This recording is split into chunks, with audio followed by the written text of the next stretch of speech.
Good morning, everybody.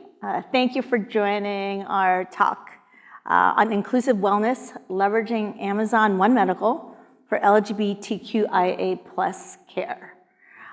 Excited to be here with our esteemed panelists. I'll do a bit of an intro of each panelist, and then we're going to dive right into some prepared questions. Okay. On my left is Ash McGovern, JD. He's the global lead for LGBTQ+ affairs at Amazon, where they are responsible for leading company-wide strategy to support LGBTQIA+ employees, customers, and communities. Prior to joining Amazon, Ash was appointed to serve as the first senior policy advisor for LGBTQ initiatives in the New York City Mayor's Office and as an inaugural executive director of the NYC Unity Project. That's New York City's first citywide LGBTQIA+ mayoral office. In this role, Ash developed and managed a $15 million portfolio of programs and services focused on reducing LGBTQIA+ homelessness, poverty, criminalization, while increasing funding for affordable housing, jobs, and health services, including launching the largest LGBTQ+ workforce program in the country. Ash earned his BA from Cornell University magna cum laude and JD from Cornell Law School. Prior to the mayor's office, Ash held leadership positions at the Center for American Progress and Columbia Law School's Center for Gender and Sexuality Law. Ash is a co-author and co-editor of Intersecting Injustice, a national call to action addressing LGBTQ poverty and economic justice for all, published by the City University of New York Graduate Center, and has been featured in a range of media outlets, including the New York Times, The Nation, Bloomberg Law, Wired, and NPR, among others. Okay, and to his left, we have Dr. Brian Cogburn, MD, MPH, who's a senior clinical leader at One Medical in San Francisco. He has been a primary care provider at One Medical for 7 years and led the public health national clinical team during the pandemic. He earned his medical degree at Florida State University and a master's of public health from UC Berkeley. He completed a preventive health residency at UCSF Medical Center and an internal medicine residency at Kaiser Permanente, and is board certified in internal medicine. And at the end there, we have Josh Dunsby, PhD, and he is Amazon One Medical's Vice President of Client Advocacy and Enterprise Partnerships, where he amplifies the voice of employers and their advisors. In this position, he helps employers understand the value of primary care for their workforce and its role as the foundation for healthcare delivery. He has spent his career fixing healthcare for employers by scaling innovative solutions that raise the standard for member experience and drive exceptional clinical results.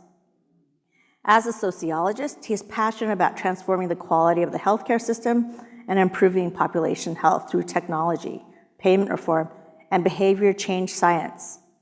He previously spent 15 years as a health benefits consultant at Mercer and WTW in their well-being and clinical consulting practices, where he was a strategic advisor to large employers. He received his PhD in the sociology of medicine from UC San Diego. And then lastly, my name is Shirley Golan, and I am head of business development and customer engagement for the Inclusive Experiences and Technology team. We refer to it as IXT. My team and I are responsible for the different business strategies where we partner with business units across Amazon. Prior to joining IXT, I led global public sector healthcare marketing at AWS. And before joining Amazon, I held roles in management consulting and investment banking. I received my MBA from the Kellogg School of Management and a Bachelor's of Science from UCLA, and completed postbaccalaureate research from UCSF in neuroscience. So we are all excited to be here, and we're going to jump right into some of these questions. All right. And Ash, I'd love to start with you. Can you give us a high-level overview of the current state of LGBTQIA+ healthcare access today and how this partnership with One Medical actually came to be. Awesome. Yeah, thanks so much, Shirley. And thank you all so much for being here. It's really exciting to be at reInvent. It's my first reInvent, and to be talking with such incredible colleagues about LGBTQ healthcare, which is a passion of mine.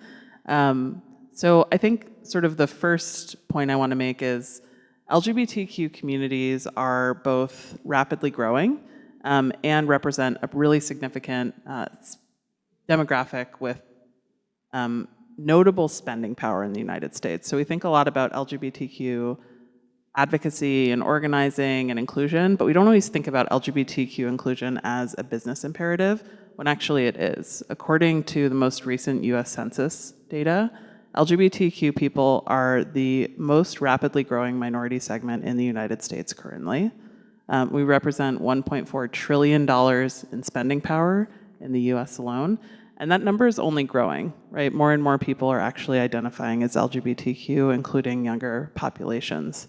So that's the first point I want to make. This is a rapidly growing community, both in terms of population, but also in terms of potential for business interests and access, and particularly in the healthcare context, given how many important and unique needs our communities require around access to healthcare that's affirming and supportive.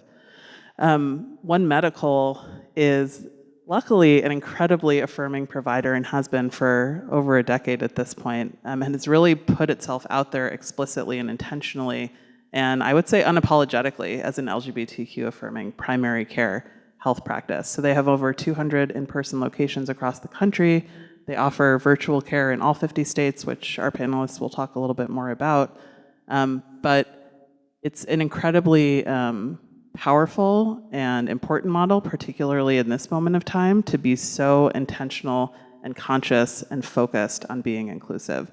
And so that's why I was really excited to work with One Medical. I am a One Medical patient, and I have been for over 10 years. I'm a queer person and a transgender person, and have always had, through my primary care provider, who I've had for 10 years, to folks that I call virtually because I have a cold, have just consistently experienced respect and dignity and support and affirmation, and I feel really grateful for that.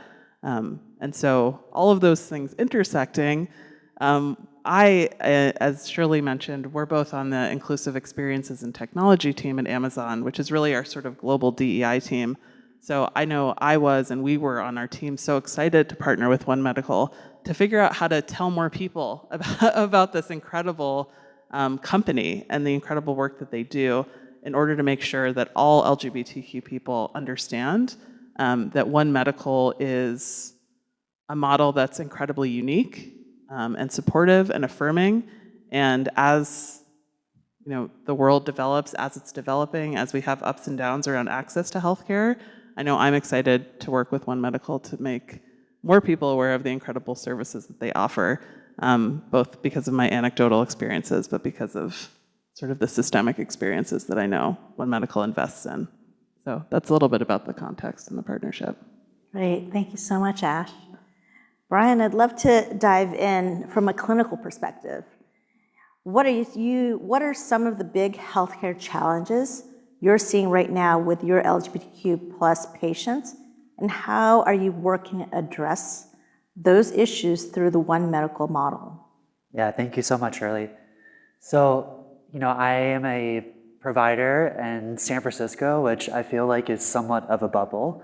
In San Francisco, we have amazing sexual health clinics that are free for people that don't even have insurance. And so, I think of, like more of what we're seeing nationally. And I do think that access to queer health and preventative health is limited in a lot of states.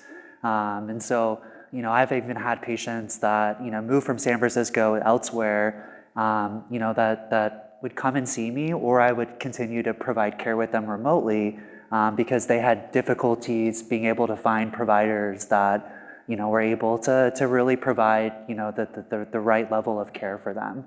And so, I think that, we as a system at One Medical have leveraged, before the pandemic, we didn't really have remote healthcare. And so really, really quickly, we realized yeah, we can do remote healthcare and we can do it really, really well. And so, now, I can see patients, and there is some licensing stuff where, if someone does move permanently to a state, like they'll eventually need to find someone that's actually licensed in that state, but I can definitely bridge their care for a certain amount of time. But now we have, at One Medical, we have national remote PCPs, and so I think that we're leveraging our remote healthcare in really, really cool ways. And, if you think about, queer preventative healthcare, things like, PrEP, we do quite a bit of like anal pap smears for, a certain amount of patients. We do a lot of gender affirming care too. And for some of those things, when you find something that needs a specialist, like you have to have good referral pathways there. And so in most of our markets, we have, usually university hospital systems are our partners, but we have really, really cool ways that we can kind of integrate like our queer model and make sure that we find the right types of specialists to really support our patients. And so, so I think access, and then,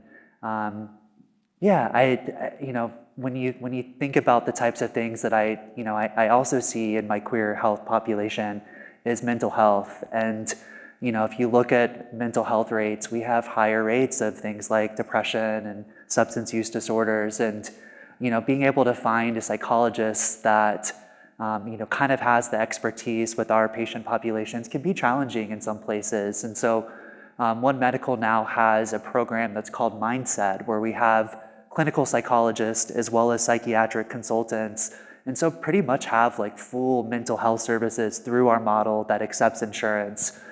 So it's amazing because I'll be able to really have clear communication with their psychologist as well as their psychiatrist and my patients, and it's a really collaborative program. So just some of the ideas and things that we're using at One Medical with our patients.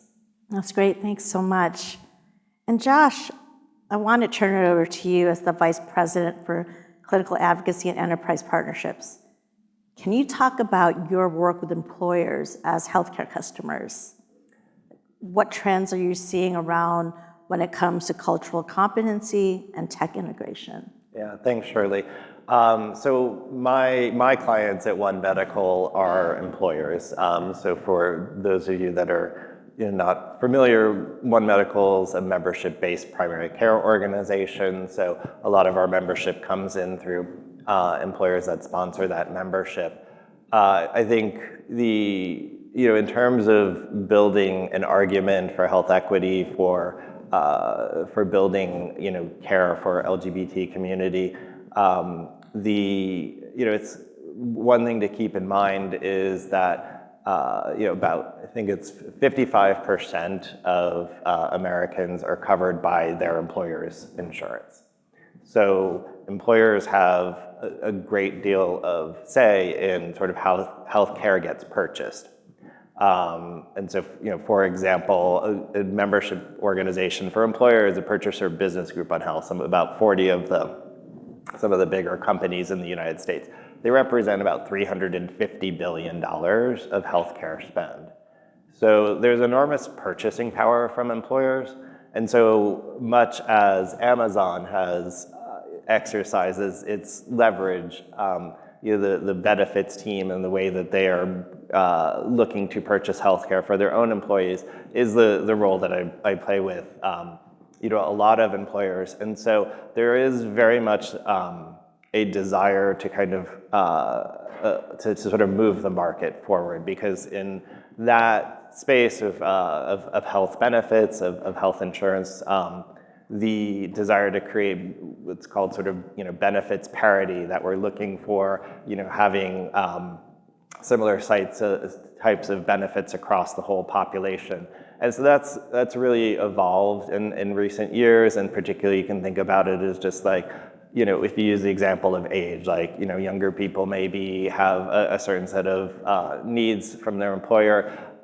Some folks are in stages of sort of family building, other people are in stages of preparing for retirement, right? So you don't want to just sort of do, one size fits all benefits. That's kind of the motivating force there. So in terms of what we see from, the questions that we're getting, the asks that we're getting, it's getting very specific. They're like, what are your health equity initiatives? How do you manage, LGBT populations? How many of your providers are, identify as such and such? Are you capturing this in the EMR? And they really want to know. So and that is pushing us as an organization in a very positive way.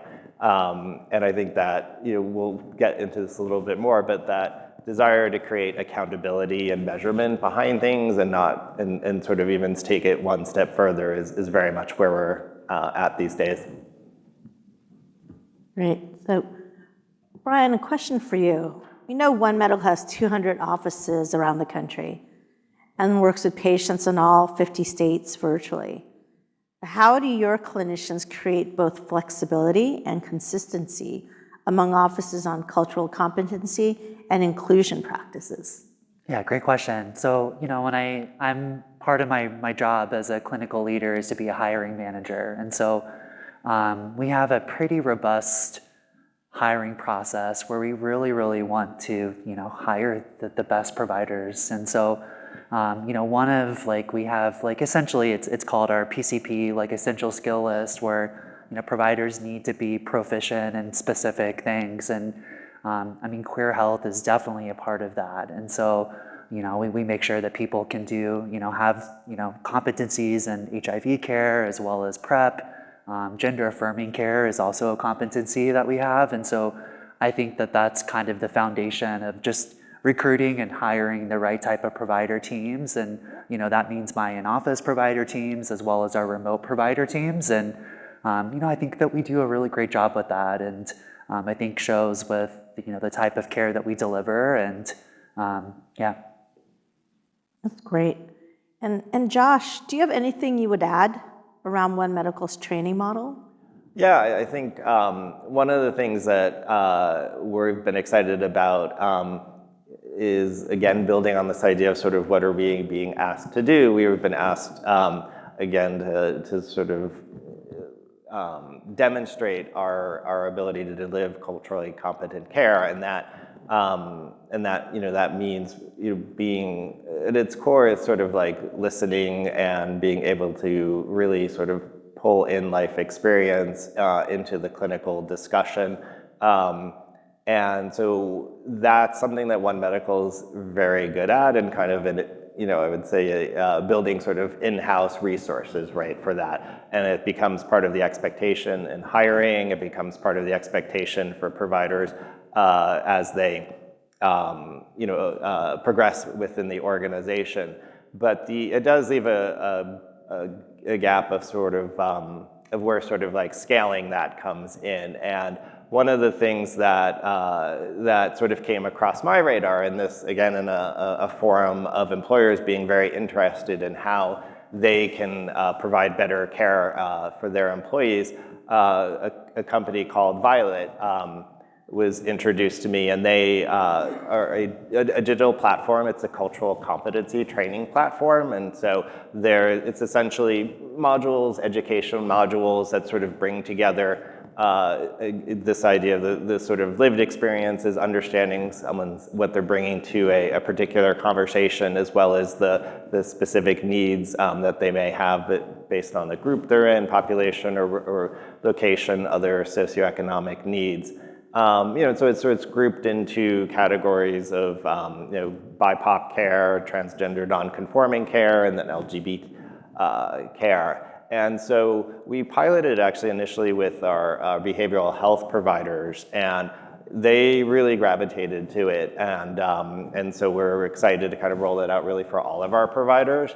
And one of the things then is that, again, from kind of the accountability and sort of measurement perspective that the technology enables, is it creates like a whole accounting system and dashboard so managers can see who's doing what and taking what actions. And so it becomes a whole feedback loop, and it's sort of the whole goal there is really to kind of like upskill and to not to move past the idea of sort of getting certified for culturally competency, that it should be sort of an ongoing part of clinical education.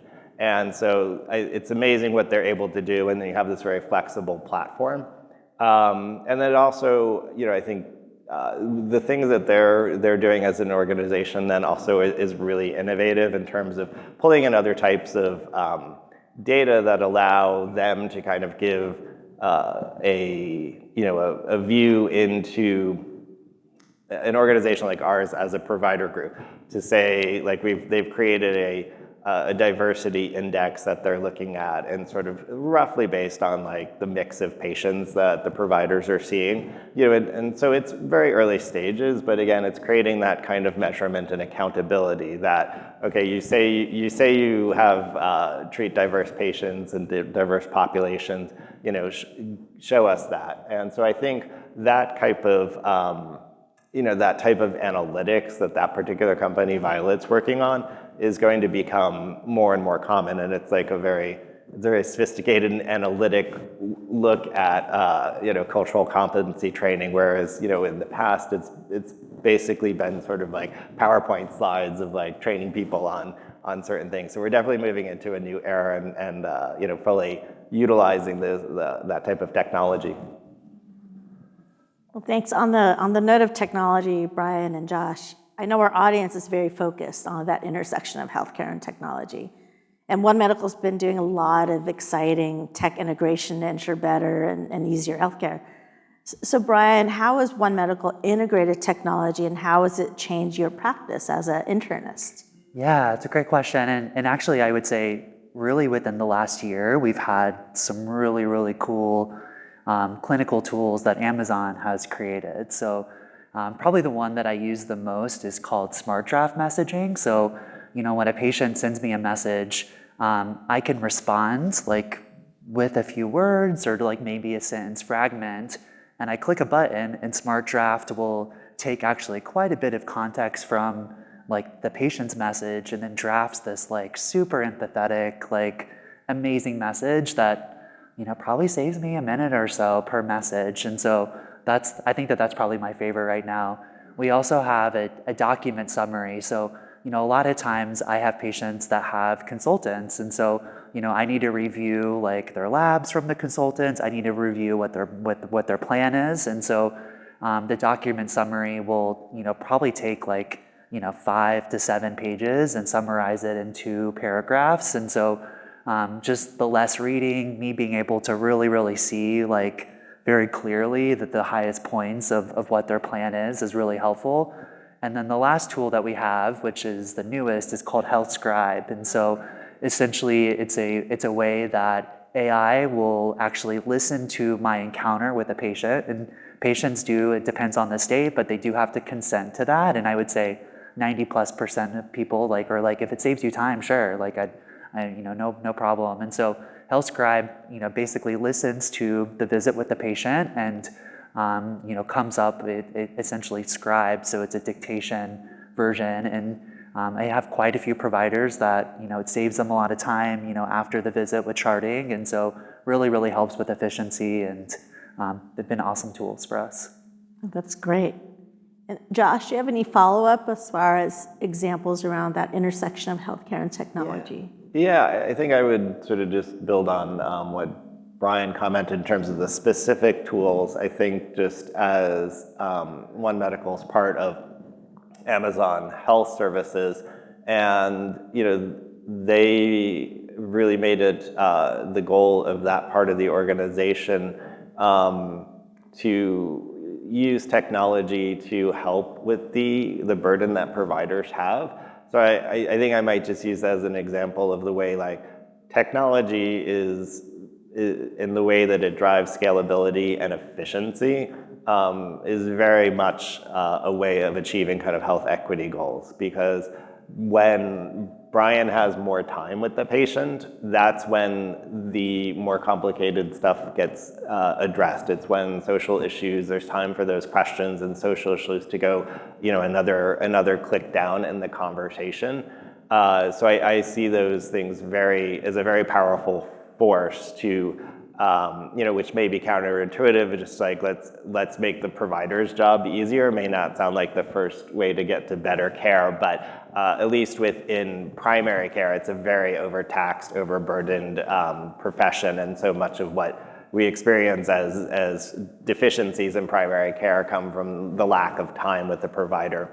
And so it really complements that kind of human aspect of primary care to be able to take all of those things that like Brian and our providers, didn't think they were going to be spending their lives doing when they went into medical school, and really pulling a lot of that off. So I think there's also just, huge potential in the way that that'll get used, and I know other examples that'll be coming down the pipeline at some point. There's just way too much information coming into an EMR, and so being able to use technology and AI and things like that to be able to extract out key information and summarize it. So Brian gave the example of the Health Scribe, which is a listening technology and summarizes a conversation. Really what's coming down in the future is just being able to find the 2 sentences in a 1,000-page PDF file that got faxed into the patient's record, and being able to pull out the right information there. So I think those are some of the ways that it really ties into building the health equity mission. Yeah, and primary care is a tough job. I have a lot of my clinical teams really end up struggling. We call it burnout, but I really hope that and if you really talk to the providers, it's they love spending time with patients. Truly, the visit with the patient is something that's special for them. It's fulfilling. It's really all the stuff that comes afterwards. We call it our inbox work, is really what taxes people, and it's just busy work. And so, I think we have some good tools with AI, but I really think that that's going to continue to get better over the next couple of years. And, I would love for there to be a time where, I can even give my provider teams more time with patients, and, particularly older folks or, people that have, lots of stuff going on, to be able to have more time with them in the office would be amazing for my providers and also for patients. Oh, that's very helpful. Thank you both. Ash, I'd like to bring it back full circle now. And can you talk about how this One Medical culturally competent care model tracks with what you're learning as you work at the intersection of LGBTQ+ inclusion and healthcare business development? Yeah, absolutely. I think, earlier I was talking about LGBTQ communities and populations rapidly growing, right? More people identifying as LGBTQ, but part of that is that younger generations of people are identifying more and more frequently as LGBTQ. So Gen Z, for example, which is the most diverse generation in history and represents 20% of the US population currently, 1 in 5 identify as LGBTQ. That's enormous. That's 20%, right, of the entire population, which is set to be an enormous generation for many things, including access to healthcare. So I think it's important to remember that, because there's sometimes a narrative that LGBTQ people are a very small percentage of the population, or that our care is really specialized and maybe not as broadly important, but that's not true anymore, and maybe probably was never really true. We're just having more access to being able to identify openly than we have in the past. So I think that's an important thing to remember from both a business perspective and an equity and inclusion perspective. And then I'll also say, just because we were talking a bit about technology, one of the things I love the most about One Medical is everything is on my phone, right? So I live in New York City now, but I lived rurally for several years. Everything was there. I talked to my primary care by phone, on video. If I wasn't feeling well, there was a Treat Me Now button that I could go to, and I could have someone on video within 5 to 10 minutes to talk about whatever thing was going on that I needed immediate care for. Prescription renewals, access to appointments, all these things are so incredibly accessible just from the touch of your phone. And so I think that's an important thing to emphasize too, because that is something that people are wanting more and more, right? They're wanting access both to culturally competent care, which we know. I'll just say a couple statistics. For LGBTQ people, over 90% of us say we will not buy products and services that aren't intentionally LGBT inclusive, right? That number feels low to me, actually. And for our allies too, I've talked a lot about LGBT identity, but haven't talked a lot about allies. And the data that we have indicates that over 80% of people who identify as allies to our communities also say they won't buy products and services that aren't intentionally LGBT inclusive. So we're talking about a really big group of people, a really important group and community of people. And One Medical has been meeting the moment for quite a long time. And with this sort of expansion and connection to Amazon, I think the potential is enormous, and it always has been. So yeah, I'm excited about it, for sure. Oh, thanks so much, Ash. And so one final question, and related to things you're excited about, and this is for all of you. What healthcare innovation are you excited to see us achieve in the next 5 to 10 years, and why? I'll start with you, Josh. Well, I think you can see my perspective, so maybe this is going to sound a little more of a kind of administrative solution, but in the world that I work with, that's a lot of what the problems with healthcare are, is sort of fragmentation, cost, access. So I hope this is not 5 to 10 years. I hope this is like a year. I think we're actually close. But getting people the resources that are available to them is a seemingly very simple thing to describe, but in practice is very hard to do. So as you've heard me, so I would love to see a tool that really, much as you could do now with the, an AI engine, chat engine, give me a 3-day trip to Paris. Like, I want us to be able to have someone put in there and be like, give me my health journey map for the next year, and make it specific to that person. So it pulls in, okay, your employer is Amazon. You have access to Amazon One Medical. That's something that you could take advantage of. Maybe there's also a gym membership that they offer as part of their benefits. Oh, and you live in Columbus, Ohio. Here are resources for you that are right within the community, right within walking distance. Oh, maybe you have a transportation issue. Here's a link to get resources for that. And all of those kind of social issues, social determinants things, they're a real barrier to a lot of folks, but there's also a lot of resources. And so again, going back to like my world, where employers' biggest complaint is that they give these benefits and then they're not used. And so it's just about creating awareness. And this is the kind of perfect technology for being timely with information, being personalized. And then you pull in all of the clinical information, and here's, these are the recommendations from my provider or in the provider organization. I think it could be so powerful in creating that personalization, which is really sort of the heart of a kind of health equity drive. That would be my wish, and I hope that's, again, it's like next year, not 5 years, 10 years from now. Thank you, Josh.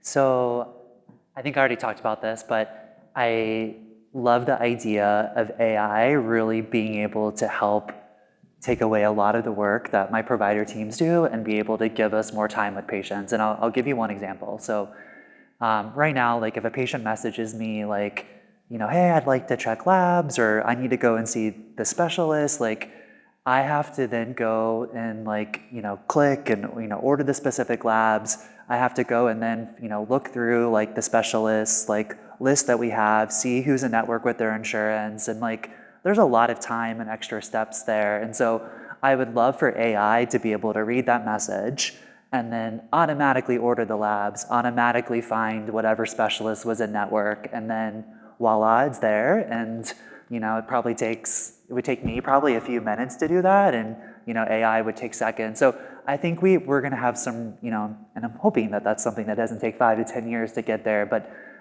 yeah, I think we're going to have some really, really cool ways to help my teams with efficiency and And truly, I think that the outcome I'd like to see would be we get more time with patients. Right. Thank you, Brian. Ash? I guess I'll be a broken record and say the innovation or the framework shift I'm most excited about is for healthcare companies and businesses to really understand that inclusion is not just good to do, but it's good business. It makes sense. And personalizing healthcare and access to healthcare for all people, and making sure inclusion is at the center of the work that healthcare companies and practices are doing, is a benefit. It's a positive. It's the future. So we should all get on board. I love that. Well, thank you all to our panelists for the insight, your personal experiences, One Medical, the model, and how it's really caring for the LGBTQ plus population.